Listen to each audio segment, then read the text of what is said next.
लेते हैं। शुक्रवार शाम 5 बजे से सोमवार 5 बजे तक जन अनुशासन वीकेंड कर्फ्यू लागू रहेगा। प्रतिदिन सुबह 5 बजे से अगले दिन प्रातः 5 बजे तक जन अनुशासन कर्फ्यू रहेगा। प्रदेश में समस्त सरकारी कार्यालयों में 50% कार्मिकों की उपस्थिति के साथ प्रातः 9:30 से शाम 4 बजे तक ड्यूटी की जा सकेगी। प्रदेश के सभी निजी कार्यालय प्रोटोकॉल की पालना करते हुए 50% कर्मी के साथ उपस्थिति के साथ शाम 4 बजे तक खोले जाएंगे। चलिए फिलहाल इस खबर पर ज्यादा जानकारी देने के लिए ब्यूरो चीफ सुशांत पारिक हमारे साथ जुड़ रहे हैं। अनलॉक 2 के लिए गृह विभाग की तरफ से गाइडलाइन जारी कर दी गई है। सुशांत पारिक, क्या कुछ फिलहाल इसमें शामिल किया गया है? किन पर छूट और किन पर पाबंदी जारी रहेगी? देखिए, बहुत ज्यादा अभी पाबंदियां नहीं हटाई गई है, लेकिन काफी हद तक राहत मिली है। खासतौर पे बाजारों के संबंध में बात करें तो सभी प्रकार की जो खाद्य पदार्थ और किराने का सामान, रिटेल और थोक की जो दुकानें हैं, उनको सोमवार से शुक्रवार तक जो है सुबह 6 बजे से शाम 4 बजे तक अनुमति होगी। अभी तक ये अनुमति जो है वो 11 बजे तक थी, लेकिन जिस तरीके से व्यापार मंडल और मंत्रिमंडल समूह ने ये आग्रह किया था सीएम से, तो लिहाजा अब जो है वो दुकानों के अवधि जो है उसको बढ़ा दिया गया है। राशन की दुकानें बिना किसी अवकाश के खुलेंगी, यानी उनमें किसी भी प्रकार का कोई वीकेंड कर्फ्यू या दूसरी बाध्यता लागू नहीं होगी। और जो दवाइयां हैं, मेडिकल की फैसिलिटी है, वो पहले की तरह रहेगी। जो मिठाई की दुकानें हैं, बेकरी है, रेस्टोरेंट है, इनमें अभी होम डिलीवरी की सुविधा है, लेकिन उसका समय बढ़ा दिया गया है, उसको 10 बजे कर दिया गया है। ट्रांसपोर्ट की फैसिलिटी जो है उसको शुरू कर दिया गया है। अब सिटी बसें जो हैं वो उनको लेकर भी डिसीजन जल्द हो जाएगा, लेकिन परिवहन को लेकर निजी बसें हों, रोडवेज बसें हों, शहर के अंदर चलने वाली सिटी बस हों, ये सेवा अभी जो है वो प्रतिबंधित रहेगी। लेकिन माल परिवहन सेवाएं जो हैं वो शुरू कर दी गई हैं, खासतौर पे अंतर्राज्यीय और राज्य सेवाएं जो हैं। कुल मिलाकर अभी भी अगर हम बात करें विवाह समारोह पर जो है वो अभी तक रोक है, 30 जून तक उसकी अवधि है। इसके अलावा राजनीतिक समारोह नहीं हो सकते हैं, धार्मिक स्थल जो हैं वो बंद रहेंगे, मैरिज गार्डन जो बड़े मॉल हैं वो बंद रहेंगे। लेकिन बड़ी छूट जिसका इंतजार था खासतौर पे व्यापारियों को कि शाम 4 बजे तक जो है उसका समय अब दुकानों का है वो बढ़ा दिया गया। आवागमन को लेकर क्या कुछ फैसले फिलहाल सरकार की तरफ से लिए गए हैं? क्योंकि कई बार ये सवाल आता है कि आवागमन को लेकर क्या कुछ अब आगे सरकार की तरफ से किया जाएगा। एक राज्य से दूसरे राज्य में कैसे आवागमन किया जा सकेगा, इसके बारे में फिलहाल क्या कुछ शामिल किया गया है? देखिए, मैं बता रहा था कि जो रोडवेज बसें हैं, निजी बसें, उनका संचालन होगा, यानी एक जिले से आप दूसरे जिले में अब जा सकते हैं। लेकिन जो शहरों में सिटी बसें चलती हैं, जो मिनी बसें चलती हैं, वो अभी प्रतिबंधित रहेगी, उनको अनुमति नहीं दी गई है।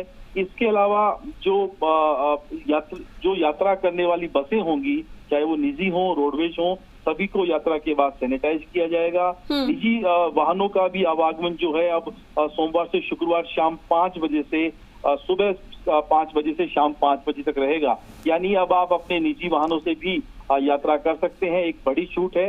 लेकिन बाहर से जो लोग आने वाले होंगे उसके लिए बॉर्डर चेक पोस्ट बनाई जाएगी। बाहर से जो लोग आएंगे उनकी जिला कलेक्टर एक टीम तैयार करेंगे और वो चेक पोस्ट के जरिए उनकी जांच करेंगे, ताकि संक्रमण को लेकर जो है वो अभी भी जो खतरा टला नहीं है। यानी आंकड़े जरूर कम हुए हैं, लेकिन एहतियात बरतनी अभी भी बहुत जरूरी है। जी, क्योंकि अगर सुशांत पारिक तस्वीरें हम दूसरे राज्यों की देखें तो आज से कई राज्यों में अनलॉक की शुरुआत हो गई थी, लेकिन लापरवाही की तस्वीरें जस की तस बनी हुई थी। इस बीच कहीं ना कहीं अब जो राज्य के लिए, प्रशासन के लिए कहीं ना कहीं चुनौती अब ज्यादा बढ़ने वाली है कि राज्य से ऐसी तस्वीरें ना आए। प्रशासन की तरफ से फिलहाल क्या कुछ यहाँ पर इंतजाम किए गए हैं? कैसे अब आगे इस चुनौती से निपटा जाएगा? देखिए, एक इसमें बड़ी खबर मैं एक बार बता दूं, सार्वजनिक उद्यान जो हैं उनको खोलने की भी अनुमति सरकार ने जारी की है। सुबह 5 बजे से 8 बजे तक जो है वो अब गार्डन जो है जहाँ पे मॉर्निंग वॉक लोग करते थे वो अब खोल दिए जाएंगे।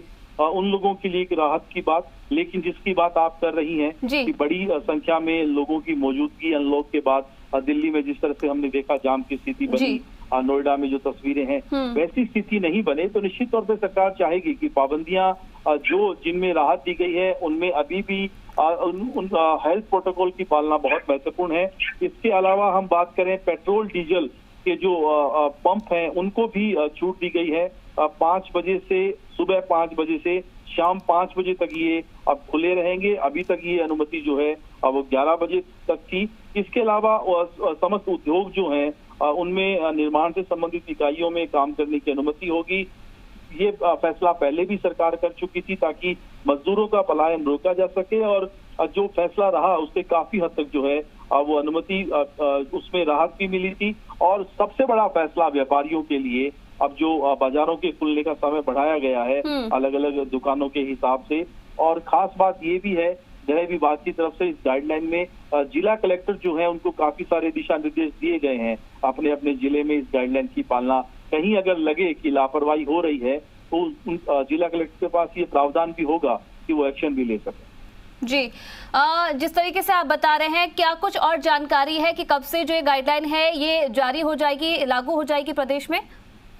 देखिए 10 जून से इसमें मेंशन है कि 10 जून से गाइडलाइन खासतौर पे बाजारों की जो है वो लागू होगी। 8 जून तक जो है अभी लॉकडाउन की स्थिति है, उसके बाद नए सिरे से ये प्रावधान होगा। अगर हम बात करें तो एक मेंशन जो इसमें खास तौर पे किया गया है कि व्यापार मंडल है वो जिला प्रशासन के साथ मिलकर जन अनुशासन कमेटी बनाएगा ताकि इस हेल्थ प्रोटोकॉल की पालना कर सकें।